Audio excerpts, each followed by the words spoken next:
जय जय श्री राधे, जय जय श्री राधे।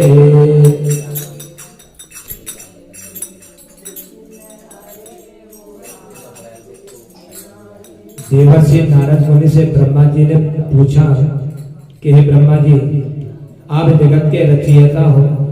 ये जो कार्तिक मास है, इस कार्तिक मास में जो आपने सुंदर ये भीष्म पंचक के जो 5 व्रत बतलाए थे, इन 5 व्रतों को करने वाला मनुष्य जो मोक्ष को प्राप्त कर लेता है। ये कार्तिक मास के 5 व्रत जो है कार्तिक के पूर्ण फल को देने वाले हैं। और ये जो इनके निमित्त जो 5 दीपक है, सो ये ब्रह्मा जी इनको जलाया जाता है। इन दीपकों का जो महत्व है, यह दीपक भी जो है मनुष्य के पापों को हरने वाले और मोक्ष को प्रदान करने वाले हैं। क्योंकि भीष्म पितामह के ही नाम से यह जो 5 व्रत जो है विश्व में विख्यात हुए, जो भीष्म पितामह ने सबसे पहले किए। और इसीलिए इन व्रतों को करने वाला मनुष्य जो है उत्तम फल की जो है प्राप्ति कर लेता है।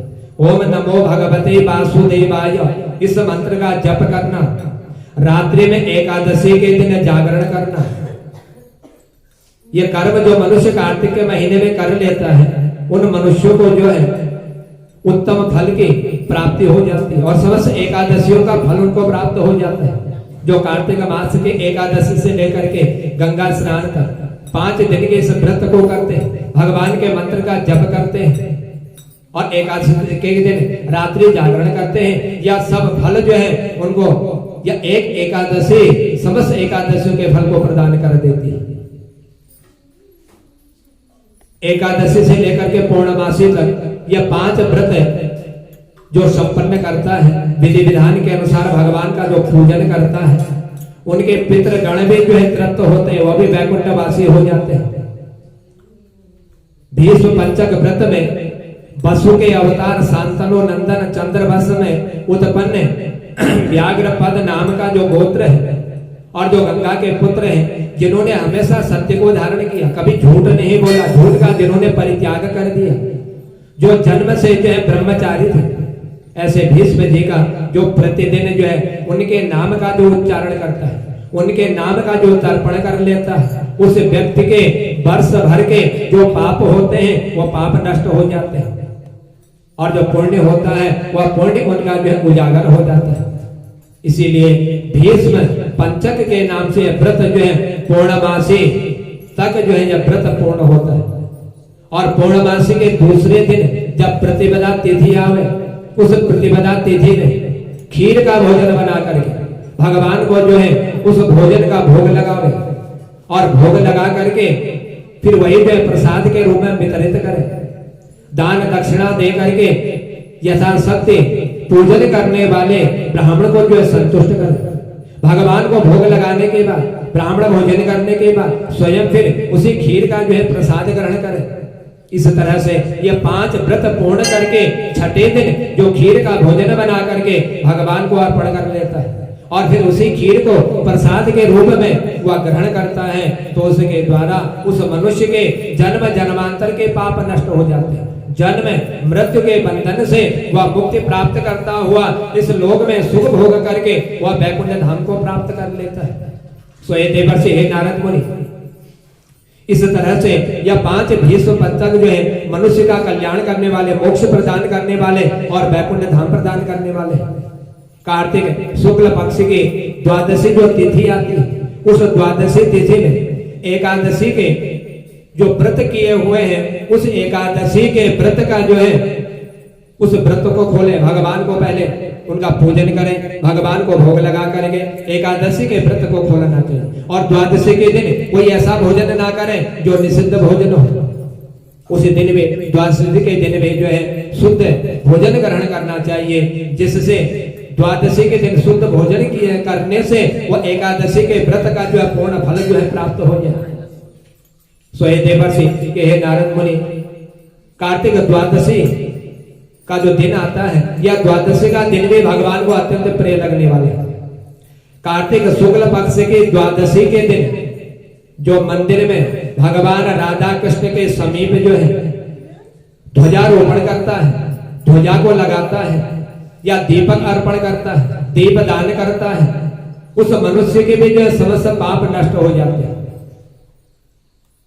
चारों वर्ण यानी कि ब्राह्मण, क्षत्रिय, वैश्य और शूद्र, ये चारों वर्णों में जो कोई भी भगवान के मंदिर में झंडी लगाता है, ध्वजा लगाता है, उसको जो है बड़े से बड़े उनके जो पाप होते हैं वह पाप भी उनके नष्ट हो जाते हैं। और वहां पर ब्रह्मा आदि देवताओं के द्वारा वह जो है अपने इस शरीर को त्याग करके जब वैकुंठ धाम को प्रस्थान करता है तो वहां पर देवताओं के द्वारा उस व्यक्ति को जो है सम्मानित किया जाता है।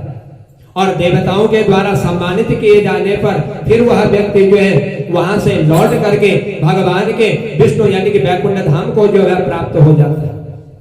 या द्वादशी के दिन भगवान को प्रसन्न करने के लिए ध्वजारोपण करने से मनुष्य को जो है विशेष फल प्राप्त होता है। सो हे राजन, यह तो ध्वजारोपण है। इस ध्वजारोपण से किस तरह से मनुष्य के जो है पाप नष्ट होते हैं और कैसे उनको जो है मोक्ष प्राप्त होता है, मैं आपको इसका एक इतिहास बतलाता हूं। कृपया करके आप श्रवण कीजिए कि इस ध्वजारोपण का कितना पुण्य फल प्राप्त है। इस कार्तिक मास में भगवान को इतना प्रिय क्यों है? एकादशी से लेकर के गंगा स्नान पूर्णमासी तक ये 5 दिन जो है कार्तिक के भगवान को अत्यंत प्रिय लगने वाले। इन्हीं दिनों में भगवान के निमित्त जो कुछ भी कर्म किया जाता है वह कर्म अक्षय पद देने वाला है। एकादशी के दिन भगवान के मंदिर में जागरण करना, द्वादशी के दिन भगवान के मंदिर में ध्वजारोपण करना और त्रयोदशी के दिन भगवान के मंदिर में दीप दान करना और चतुर्दशी पूर्णमासी भगवान शंकर के मंदिर में त्रिपुर के उत्सव मनाना, यह सब जो है कार्तिक के 5 व्रतों के संपूर्ण फल को जो है मनुष्य प्राप्त कर लेता है। जो व्यक्ति कार्तिक का संपूर्ण व्रत नहीं करता, यदि वह ये 5 व्रत भी कर ले तो कार्तिक के पूर्ण व्रतों की उनको जो है फल जो है प्राप्त हो जाता है और उनके पाप जो है नष्ट हो जाते हैं। सो हे राजन, एक प्राचीन समय की बात है कि एक बहुत पहले जब सतयुग चल रहा था, उस सतयुग में एक सुमति नाम का एक चंद्रवंशीय एक राजा था। यह राजा जो है अहंकार से रहित था, किसी प्रकार का इसको कोई अहंकार नहीं था कि मेरे पास राज्य है, मैं राजा हूं, मेरे पास ना धन है, इन सब का इसको कोई अहंकार नहीं रहता। और यह जो भगवान का अनन्य भक्त जब तक भगवान की पूजा नहीं कर लेता, जब तक भगवान की भक्ति नहीं कर लेता, तब तक ये जो है अपने राज्य में कोई भी कार्य नहीं करता था। और इसका राज्य जो है 7 द्वीपों से इसका राज्य जो है फैला हुआ, इतना बड़ा इसका राज्य था। लेकिन यह सब कुछ होने पर भी इसको किसी प्रकार का अहंकार नहीं था। सो ये देवर्षि हे नारद मुनि कि यदि इतना राज्य, इतना वैभव यदि किसी को प्राप्त हो जाता है तो उससे वह जो है उसको अहंकार आने लग जाता है, वो अहंकारी हो जाता है कि मेरे पास इतना बड़ा राज्य है, इतने बड़े मेरे पास धन संपत्ति है। लेकिन यह सब कुछ जान करके भी अनजान हो जाता है कि ना तो राज्य रहा, ना ये धन रहा, संसार में कुछ भी रहने वाला नहीं, सब नाशवान है। सिर्फ भगवान की भक्ति, धर्म का पालन, यही जो मनुष्य का साथ देने वाला है। और इनकी जो है एक अत्यंत पतिव्रता, पतिव्रत का धारण करने वाली इनकी एक पत्नी थी। और यह जो इनकी पत्नी थी यह सत्यवादी थी, सत्य बोलती थी, नित्य जो है कभी भी झूठ नहीं बोला करती। यह भी भगवान की भक्ति किया करती थी। भगवान को रिझाने के लिए, भगवान को मनाने के लिए उनके मंदिर में जाती, उनका दर्शन करती और भगवान के समीप जो है यह नृत्य किया करती थी। कार्तिक शुक्ल पक्ष के जब द्वादशी का दिन आया, उसी कार्तिक पक्ष की द्वादशी के दिन यह भगवान के मंदिर पहुंची और भगवान के मंदिर में जाकर के इसने एक ध्वजा भगवान के मंदिर में बांधी। जब भगवान के मंदिर में इसने ध्वजा बांधी तो हे देवर्षि, एक दिन की बात है कि एक दिन विलाम्बक नाम के जो ऋषि थे, वह ऋषि जो उस स्थान पर पहुंच गए जिस मंदिर में जाकर के इसने जो ध्वजा को बांधा हुआ था, ध्वजा लगाई हुई थी। जब वहां पर ये ऋषि पहुंचे, राजा रानी ने उनका अत्यंत आदर सत्कार किया क्योंकि सदाचारी था, अहंकार नहीं था। कि साधु पहुंचे हुए, ऋषि पहुंचे हुए, इनका आदर सम्मान किया। उसके पश्चात ध्वजारोपण करते हुए यह सब देख करके इन ऋषि ने इस राजा से पूछा, कहा कि हे राजा, आप एक बात बतलाइए, भगवान की भक्ति करने के अनेकों साधन हैं जिनसे भगवान की भक्ति की जाती है, भगवान को प्राप्त किया जा सकता है, लेकिन आप मुझे एक बात बतलाइए कि आप जो है इस ध्वजारोपण में, जो आपने इस मंदिर में यह ध्वजा लगाई हुई है, इस ध्वजा में आपकी इतनी श्रद्धा क्यों है? बहुत से काम है भगवान की पूजा करने के जिससे भगवान प्रसन्न हो जाते हैं, लेकिन तुम्हारी आस्था इस ध्वजा में क्यों है? क्यों भगवान के मंदिर में आपने यह ध्वजा लगाई हुई है? सो कृपया करके आप मुझे इस ध्वजा का थोड़ा सा कुछ बतलाने की कृपा कीजिए, क्योंकि ध्वजा आपने लगाई है, आपको मालूम होगा कि इस ध्वजा को भगवान के मंदिर में लगाने से कौन सा फल प्राप्त होता है। सो कृपया करके मुझे बतलाइए, इतनी श्रद्धा क्यों है? ऋषि के मुंह से इतनी वाणी का श्रवण करते हुए यह कहने लगा कि हे ऋषि, आप तो सर्वज्ञ हैं, मेरे से ज्यादा ज्ञान आपको प्राप्त है, आप यह सब कुछ जानते होंगे, लेकिन इसका एक अत्यंत एक अद्भुत एक इतिहास है। यदि आप मेरे से श्रवण करना चाहते हैं तो मैं आपको अवश्य बतलाऊंगा। मैं वह इतिहास आपको श्रवण करना चाहता हूं कि मुझे भगवान के मंदिर में ध्वजा लगाने पर इतनी आस्था क्यों है। मालूम मुझे भी है कि भगवान की भक्ति करने के अनेकों साधन हैं जिससे भगवान को प्रसन्न किया जा सकता है, और भगवान को प्रसन्न करके मोक्ष का साधन जो है सुलभ किया जा सकता है, इस शरीर को सार्थक बनाया जाता है। लेकिन इस ध्वजारोपण का इतिहास आप श्रवण कीजिए, मैं आपको बतलाता हूँ। सोहेराज, हे ऋषि महाराज, मैं अपने पूर्व जन्म में एक मलिनी नाम वाला एक ब्राह्मण था। ब्राह्मण होने के साथ साथ मैं जो है ब्राह्मणों का बड़ा द्वेषी था, विरोध करता था ब्राह्मणों से लड़ाई झगड़ा किया करता था। मैंने कभी शुभ कर्म नहीं किए, मैंने इतने पाप कर्म कर डाले, इतने पाप कर्म कर दिए कि मेरे जितने भी पुण्य थे वह भी सब पाप में परिवर्तित हो गए। मैं बड़ा महापापी हो गया, और मैंने जो है अपने इस 84 योनियों को भोग करके जो यह मनुष्य शरीर मैंने प्राप्त किया था, इस मनुष्य शरीर को प्राप्त करके भी मैंने इसको सार्थक नहीं बनाया। मैं वैश्यागामी, और मैंने जो है ब्राह्मण का सब कर्म छोड़ करके मैंने शूद्र की योनि जो है प्रारंभ कर, जैसे शूद्र कर्म करते हैं वह कर्म मैंने जो है प्रारंभ कर दिया। सो हे राजा, मेरे ऐसे कर्म थे कि मेरे उन कर्मों को देख करके मेरे घर में मेरे भाई, माता, पिता, ये सब ने मुझे जो है ठुकरा दिया, त्याग दिया, क्योंकि मैं काम ही ऐसा करता था। कोई मेरा पुण्य का काम नहीं था, कोई मैं भगवान की पूजा नहीं करता। इस कारण मेरे ऐसे कर्मों के कारण मेरे भाई बंधुओं ने मुझे घर से निकाल दिया, और जब मुझे घर से निकाल दिया और घर से निकलने के बाद मैं एक वन में पहुंच गया। जब मैं उस वन में पहुंचा, वन में मैंने कुछ समय तक जो है निवास किया, लेकिन वन में रह करके भी मैं अपने इन पाप कर्मों की गणना करता था कि कितना समय लगा करके और कितना मैंने यह कर्म करते हुए इस शरीर को पा करके मैंने इस शरीर का कोई सदुपयोग नहीं किया, क्योंकि यह शरीर जो है बार बार प्राप्त नहीं होता। यह जान करके भी मैंने जो है अपने इस शरीर के द्वारा ऐसे कर्म कर दिए जिन कर्मों के कारण मुझे घर से जो है मेरे भाई बंधुओं ने मुझे निकाल दिया, और आज इस वन में मैं भटक रहा हूं, जहां पर ना तो मुझे खाने के कोई वस्तु प्राप्त हो रही है और ना ही कहीं पर मुझे जो है कुछ आराम करने के लिए कोई स्थान यहाँ पर प्राप्त हो। बड़ा दुखी हो गया, वन में विचार करते हुए भ्रमण करने लग गया।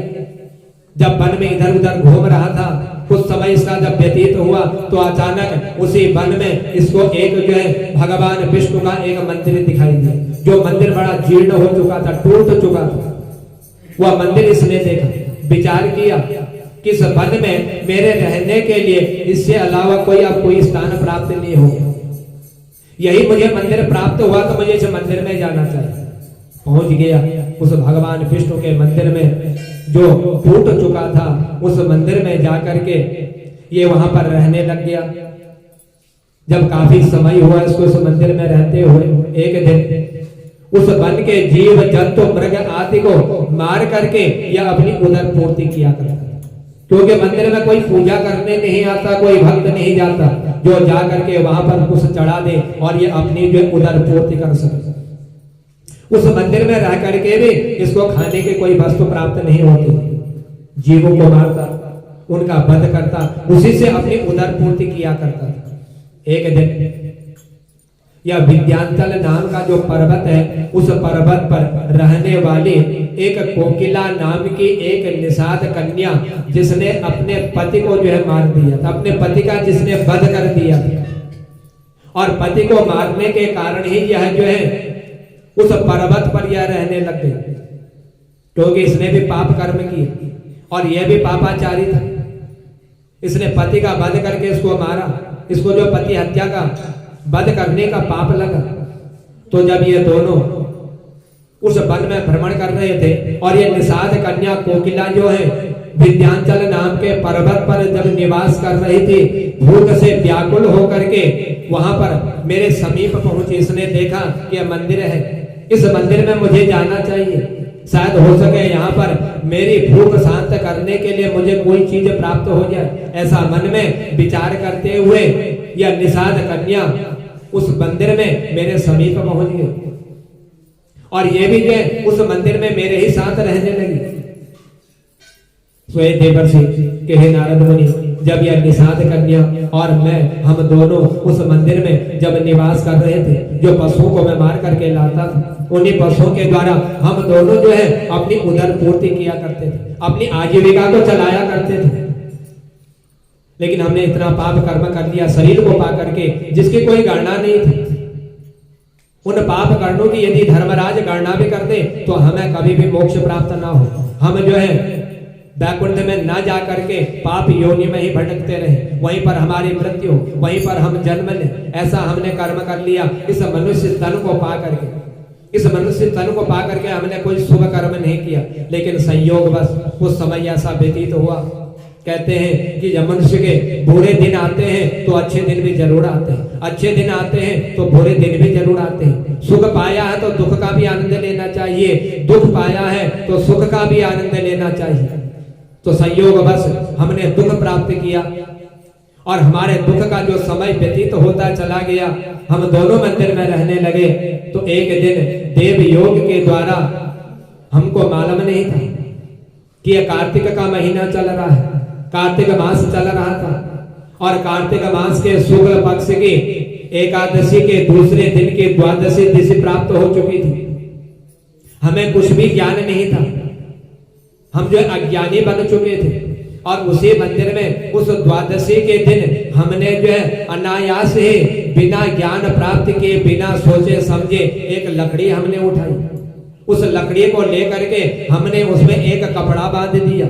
उस कपड़े को बांध करके हमने एक झंडी के रूप में उसको जो है विराजमान कर दिया और उस झंडी को बना करके हमने अपने हाथ में पकड़ करके उस भगवान विष्णु के टूटे हुए मंदिर की हम परिक्रमा करने लगे। और परिक्रमा करते हुए सारी रात जो है व्यतीत हो गई। पूरी रात व्यतीत होते हुए हमने परिक्रमा करी, भगवान के उस मंदिर में हमने नृत्य किए, क्योंकि भगवान जो है मनोविनोद के कारण यदि उनका जो है स्मरण किया जाए, उनकी पूजा किया जाए तो उसका अनन्य फल जो है प्राप्त होता है। अनायास से हमने नृत्य करना प्रारंभ कर दिया। यह सब कर्म करते हुए उस द्वादशी की जो रात्रि का दिन था, वह द्वादशी की रात्रि का दिन जो है समाप्त हो गया।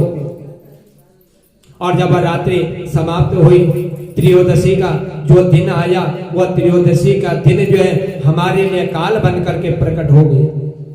त्रयोदशी के दिन प्रातः काल होते ही द्वादशी की रात्रि में उस झंडारोहण करने से और उस भगवान के मंदिर में नृत्य करने से प्रातः काल होते ही हमारे प्राण समाप्त हो गए, क्योंकि हमने वहां पर रह करके 2 दिन तक का भोजन नहीं किया था। एकादशी और द्वादशी के दिन 2 दिन भोजन न करना, जल का पान न करना, कोई फल का सेवन न करना, इसके कारण जो है प्रातः काल होते ही हमारी मृत्यु हो गई। सोहेराज, जब प्रातः काल हमारी मृत्यु हुई, प्रातः काल मृत्यु होते ही उस स्थान पर जो है यम के दूत पहुंच गए। यम के दूतों को देख करके हम बड़े भयभीत हो गए। उस समय हमने अपने पूर्व जन्म के कर्मों का स्मरण किया कि हम कितने दुष्कर्म हमने किए जो हमने यह मनुष्य शरीर पाया। इस मनुष्य शरीर को पा करके हमने कभी इसको सार्थक नहीं बनाया। हमने इतने पाप कर्म कर दिए कि आज इन यमराज के हमको दर्शन करने पड़े, उनके दूत के हमको दर्शन करने पड़े, जो बड़े विकराल हैं। अनेकों प्रकार के अस्त्र शस्त्रों को लेकर के ये इनके सामने प्रकट हो गए, ये भयभीत हो गए और इनको यम के दूतों ने बांध लिए और बांध करके यमराज के पास इनको ले जा करके उपस्थित कर दिया। और जब यमराज के पास इनको ले गए तो अचानक उसी समय जो है भगवान के दूत जो है विमान लेकर के उस स्थान पर पहुंच गए जहां पर यम के दूत हमें यमराज के पास लेकर के गए थे। और वहां पर जाकर के क्योंकि हमने जो है जीवन प्रयत्न जो है पाप कर्म किए थे, उस द्वादशी के दिन शुभ कर्म करने से हमारे प्राण जो है समाप्त हुए थे। तब वह भगवान विष्णु के दूत यमराज के दूतों को डांटते हुए कहने लगे कि हे यमराज के दूतों, कि तुम्हें इतना भी मालूम नहीं है कि यम के मार्ग में कौन से मनुष्यों को लेकर के आया जाता है। वो कौन से मनुष्य जो यम के मार्ग में आते हैं और कौन से ऐसे व्यक्ति हैं जो वैकुंठ के मार्ग की ओर जाते हैं, जो उनके लिए भगवान विष्णु का जो है विमान उतर करके उसमें विराजमान होकर के वह वैकुंठवासी होते हैं। और तुमने जो है बिना विचार किए हुए, बिना सोचे समझे इन दोनों को बांध करके इस यमपुरी में लेकर के आए हुए हो। क्या तुमने विचार नहीं किया? इनके तुमने कर्मों के ऊपर कुछ दृष्टि नहीं डाली? यम के दूत भगवान विष्णु के दूतों से कहने लगे कि प्रभु आप भगवान के दूत हो, यह हमको मालूम है, लेकिन हम के यम के दूत हैं, हम के भी किसी के जो है कार्य के वशीभूत हैं। हमें भी कोई आदेश देता है, उसी आदेश के अनुसार हमें भी जो है कर्म करते हैं। लेकिन इन्होंने अपने जीवन भर जो है ऐसे कर्म किए हुए हैं कि उन कर्मों के द्वारा इनके पाप उजागर हो गए। इनके जो पुण्य से पुण्य छीन हो चुके हैं। यह जो निषाद कन्या है, इस निषाद कन्या ने अपने पति को मार डाला था, इतना बड़ा इसने पाप किया। और यह जो शूद्र जाति का है, इसने जो है ब्राह्मणों के साथ द्वेष किया और इसने द्वेष करते हुए वैश्यागमन पापाचारी बन गए। इतने इनके पाप हैं। अब आप ही बतलाइए कि इनके पापों के द्वारा इनको किस मार्ग की ओर लेकर के जाना चाहिए। भगवान के दूत कहने लगे कि यम के दूत हो, तुम्हें पाप और पुण्य का कुछ भी ज्ञान नहीं है। तुम्हें तो इतना ज्ञान है कि इनको लेकर के सीधे जो है यमपुरी लेकर के जाओ, यमराज ही इनको जो है दर्शन देंगे, वही इनके पापों का जो है लेखा जोखा जो कुछ भी वही बतलाएंगे। या तुमको बिल्कुल भी ज्ञान नहीं है। तो यम के दूत जो है जब इस प्रकार भगवान विष्णु के दूतों से वार्तालाप कर रहे थे, भगवान विष्णु के दूत कहने लगे कि हे यम के दूतों, इन्होंने जो है मालूम है कि जीवन भर इन्होंने जो है पाप कर्म किया हुआ, अनेक प्रकार के ऐसे कर्म कर दिए जिनके द्वारा इनका उद्धार नहीं होता। लेकिन जब इनके प्राण जा रहे थे, जब इनका शरीर समाप्त हो रहा था, शरीर से प्राण निकल रहे थे, उससे पहले इन्होंने एक पुण्य कर्म किया हुआ है। उसी पुण्य कर्म के कारण तुम उनको जो है यमराज के समीप नहीं ले जा सकते।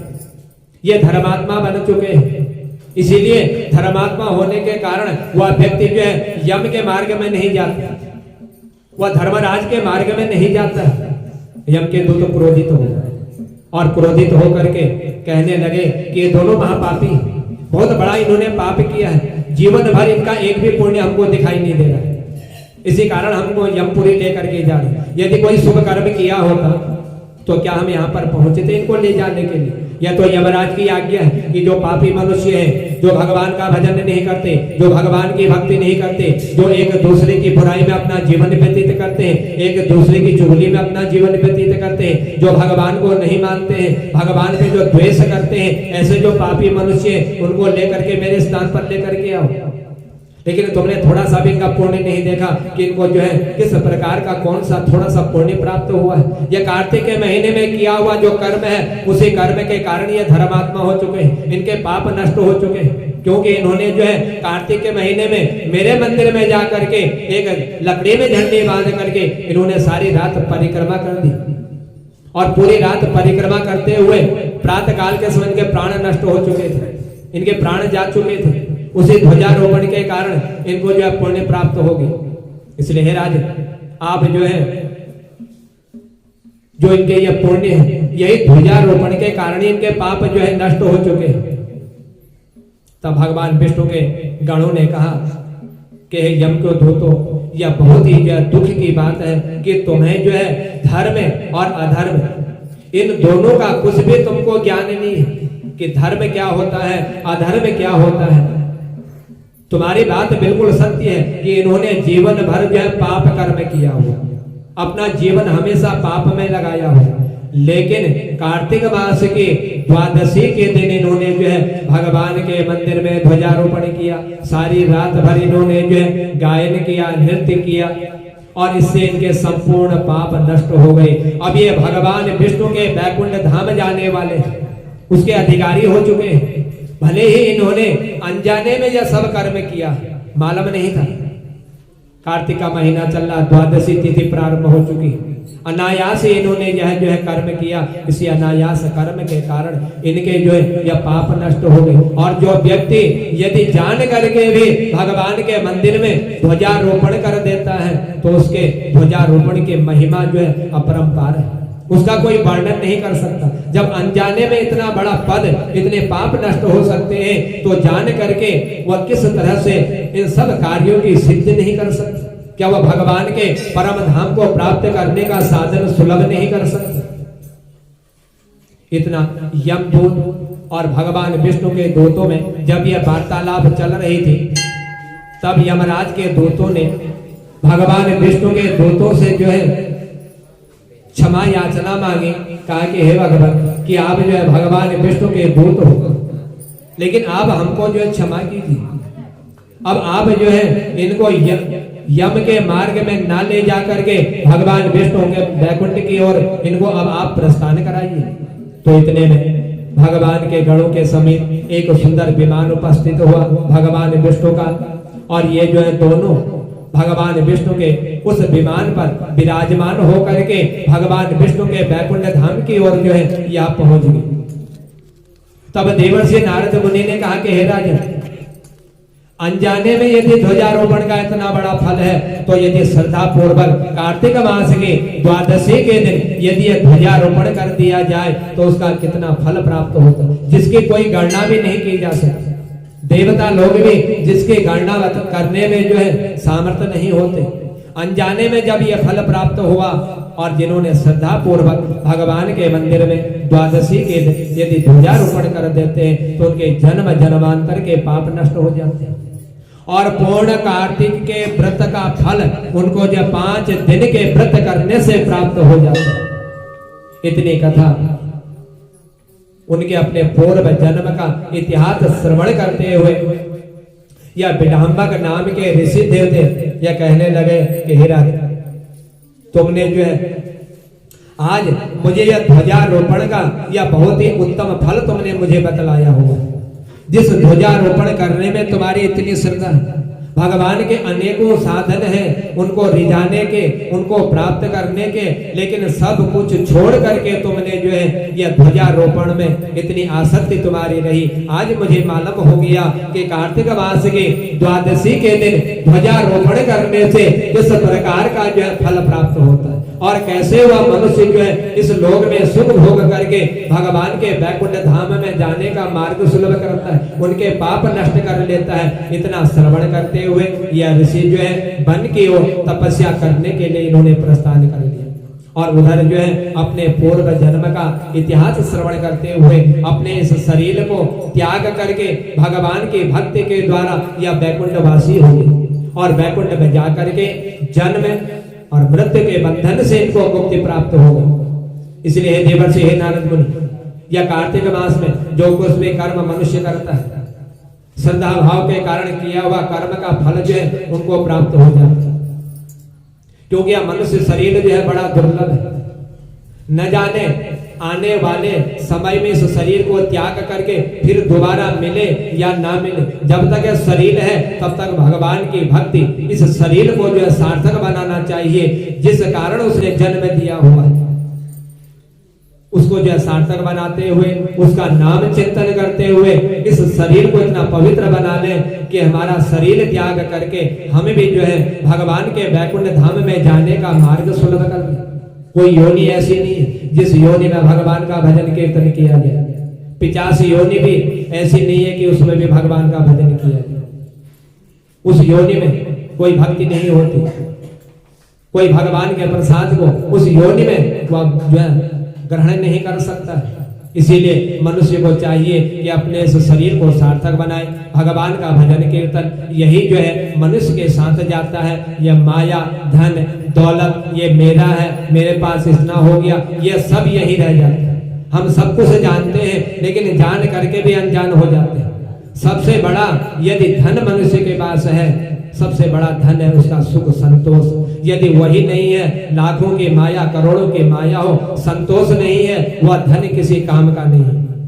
सबसे बड़ा धन संतोष है और सबसे बड़ा धर्म अपने धर्म का पालन करना, सबसे बड़ी भक्ति भगवान की भक्ति करना। ये जिसने कर लिया तो मनुष्य शरीर सार्थक हो गया। इस जन्म को यदि हमने सफल बना लिया तो उस जन्म में अवश्य हमको जो है मनुष्य योनि प्राप्त होने का साधन हमको प्राप्त हो सकता है। ये कौन से ऐसे कर्म होते हैं कि जिन कर्मों के द्वारा हमको जो है एक तो भारतवर्ष में जन्म लेना और एक अच्छे कुल में जन्म लेना। एक वो भी इंसान होते हैं जिनको जो है ना तो खाने को मिलता है, ना पहनने को वस्त्र मिल पाते हैं, दिन भर भोजन करके काम करके जो प्राप्त हो जाता है उसी से अपनी आजीविका चलाते हैं। और एक वो व्यक्ति है जो महलों में राजा के समान रहता है, लेकिन सब कुछ होने के बाद भी जो है किसी को ना तो दान दे सकता है, ना कोई पुण्य कर्म कर सकता है। जब तक शरीर है, जब तक धन है, उस धन को सार्थक बनाना चाहिए। यह धन किसी के पास रहने वाला नहीं है। आज हम हैं, कल कोई दूसरे उस धन को भोगने वाला है, परसों कोई तीसरा उसको भोगने वाला है। इसलिए ये अनित्य, यह रहने वाले नहीं। धर्म, भगवान की भक्ति, यही मनुष्य का साथ देते हैं, कोई मनुष्य का साथ नहीं देते। यह सब हर मनुष्य जानता है कि शमशान तक जो है भाई, बंधु, इष्ट मित्र साथ देते हैं। यदि वो साथ देने वाले होते कि मेरा भाई है, मेरी पत्नी है, ये मेरा बंधु है, मेरा मित्र है, यदि साथ देने वाले होते तो शमशान से लौट करके नहीं आते, अंत समय तक साथ देते। इसलिए साथ देने वाला नहीं है। साथ देगा वही भगवान का हरि नाम साथ देगा, वही गोविंद साथ देगा, वही अपने धर्म का पालन जिसने कर लिया वही साथ देगा। इसके अलावा संसार में कोई भी साथ देने वाला नहीं है। इसलिए जितना हो सके, कार्तिक का पूर्ण महीना है, भगवान के निमित्त जितना भी कर्म हो सके, इस महीने में किया हुआ जो भी दान होता है वह जो है इस शरीर को त्याग करके वह अवश्य प्राप्त होता है। गरु प्राण हर किसी ने सुनी होगी, कई कथा गरु प्राण की होती है, आप लोग जाते होंगे, सुनते होंगे। उसमें स्पष्ट वर्णन किया होता है कि इस हाथ से जो दान दिया हुआ है उस हाथ से वह दान हमको अवश्य प्राप्त होता है। गौदान करने से बैतरणी नदी जो खून से भरी हुई है, जिसमें हड्डियां भरी हुई है, उस नदी में वह गाय हमारी सहायता करने के लिए पहुंची थी। छाता का दान किया हुआ है, यमराज के मार्ग में जाने पर जो धूप पड़ती है वह धूप इतनी तेज है कि इस धूप में जलने वाला व्यक्ति ऐसा तपता है जैसे कि उसको आग के ऊपर जो है चलाया जा रहा है। वही छाता वहां पर जो है वह प्रदान करती है, छाया देती है। तो इसीलिए मनुष्य शरीर को सार्थक बनाने के लिए जितना हो सके उतना पुण्य करना चाहिए। वही जो है साथ जाने वाला है। किसी को दियो कोई दान, वही दान जो है अपने साथ जाएगा, और जो स्वयं अपने पास पड़ा है वह अपने साथ जाने वाला नहीं। इसीलिए मनुष्य को वही कर्म करना चाहिए जिसके द्वारा यह शरीर जो है सार्थक हो सके। और भगवान के निमित्त जितने कर्म हैं उन कर्मों के ही द्वारा पापों का नाश, पुण्य का उजागर हो करके वह वैकुंठवासी हो जाता है। इसलिए कार्तिक मास भगवान को अत्यंत प्रिय है। इसमें किया हुआ कर्म भी भगवान को जो है प्रिय और अक्षय पद देने वाला है। बोल बांके बिहारी लाल की